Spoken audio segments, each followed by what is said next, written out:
Hello, fellow bibliophiles! Oh, this is gonna be a good video. Harry Houdini. How do I even begin to describe Harry Houdini? Life was amazing, he was amazing. As a child, you've always heard about Harry Houdini. The guy is an adjective. Like, you see somebody doing or acting like they're trying to do a magic trick, or somebody who is really good at doing magic, you're like, oh, what are you, a Houdini? How many people can say that they've done that? It's crazy to think that a guy's life could do that. This video is obviously going to be, from the title you can see, is going to be probably a 3-part. I'm assuming it's going to be long enough to make 3 parts. So the first part is going to be the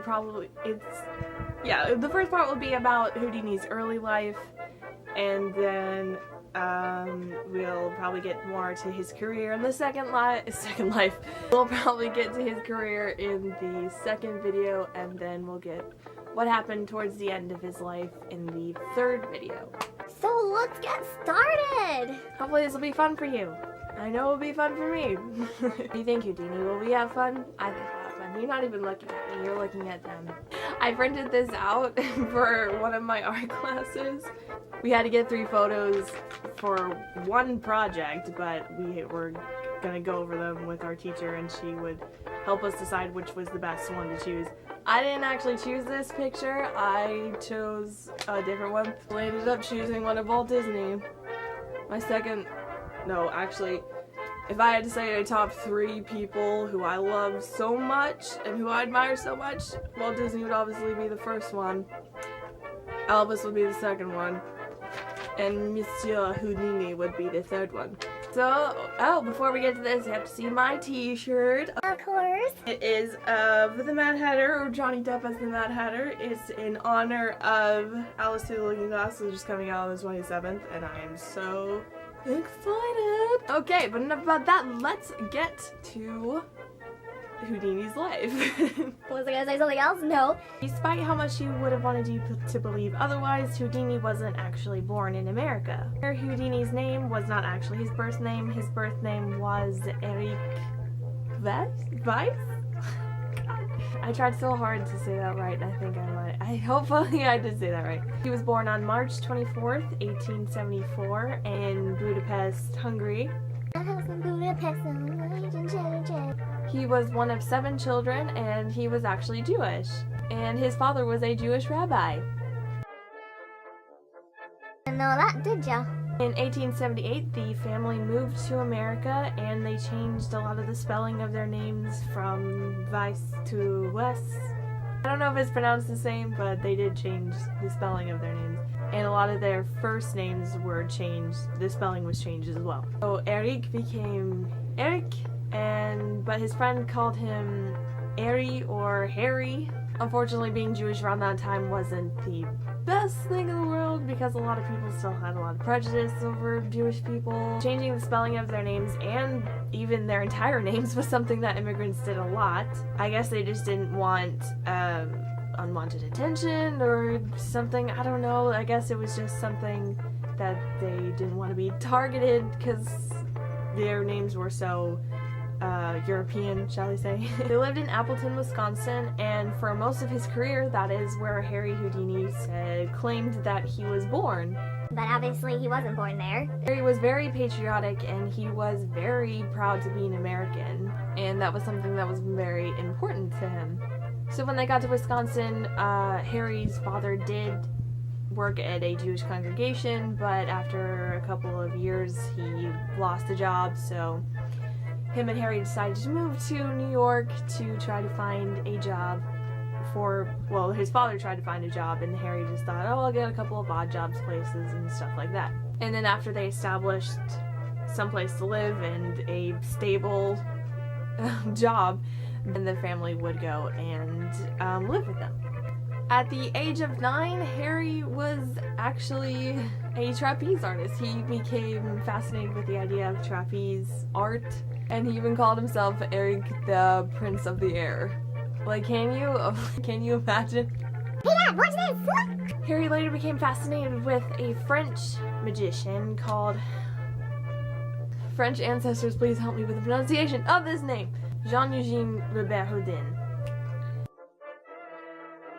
Whose name Harry actually ended up stealing during his beginning of his magic career. Houdin was the cream of the crop. He was one of the best magicians of the time, and he's actually considered the father of magic, modern conjuring, and modern magic. Harry was so obsessed with Houdin that he actually imitated him a lot, and he was so inspired by Houdin that he decided in his early 20s to start a magic career. He knew he needed a different name, so he basically was just like, I need a name, but I'm too lazy to come up with one. Hey, Houdin's got a cool name. Why don't I just slap an eye on the end of it and call it a day? Harry originally wasn't the sole star of his magic show. His brother Theodore, or Dash as he was known, actually helped him. He was his right-hand man in the show. They even called themselves the Brothers Houdini. They mostly performed anywhere they could. It was mostly museums and, you know, little penny shows and stuff like that, and carnivals. One of their main venues was the Devonville Shows.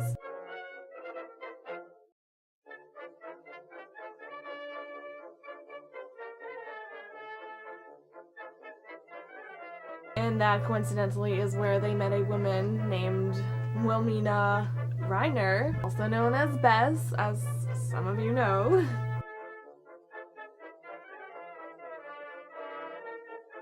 When they first met Bess, Dash was the one who was originally courting her, but yeah, Harry Houdini basically came in and said, Hey baby, I'm a magician. You want to be my lovely assistant? and she did.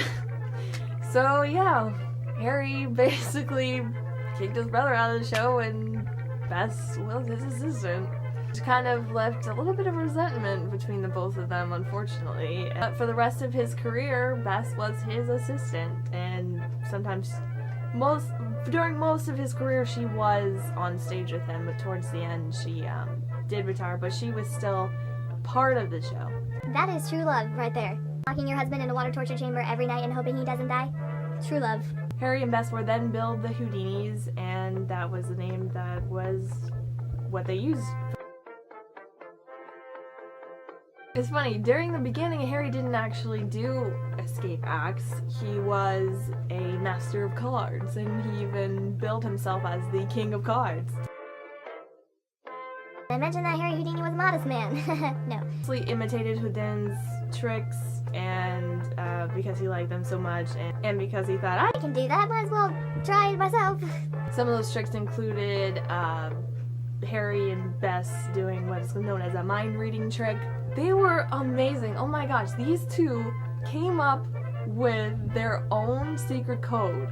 So Harry would ask somebody to tell him something or write down something, and he would, without them knowing, he would just go on and do his spiel, and whenever he would say something, he would somehow weave their secret code into what he was saying, and then Bess would know, okay, he said, I don't know, green, which means the number 5, or, you know, stuff like that.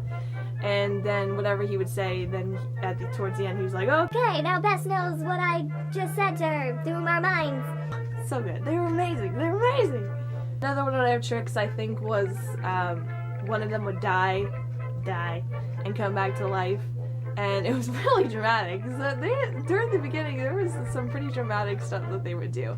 And that's also kind of where Harry probably wouldn't want to admit, but he did do some spiritualist stuff. Like, he acted like Bess was a medium, and he would, you know, do all kinds of stuff like that. And that kind of helped him during the end of his career when the whole spiritualist movement stuff happened. So, do other stuff like Bess would disappear, you know, stuff like that. But it wasn't for a long time that he experimented with coming out of handcuffs and stuff like that, and he found out he was really good at it. I think that's where I'm going to end this video, and so the next video will be his whole magic career and just stuff like that, and then the last video, like I said, will be towards the end of his career and his mysterious death. Which I hate talking about because it should have never happened that way, but it did. Well, yeah, click the link after this to go to part 2. I'll see you guys there.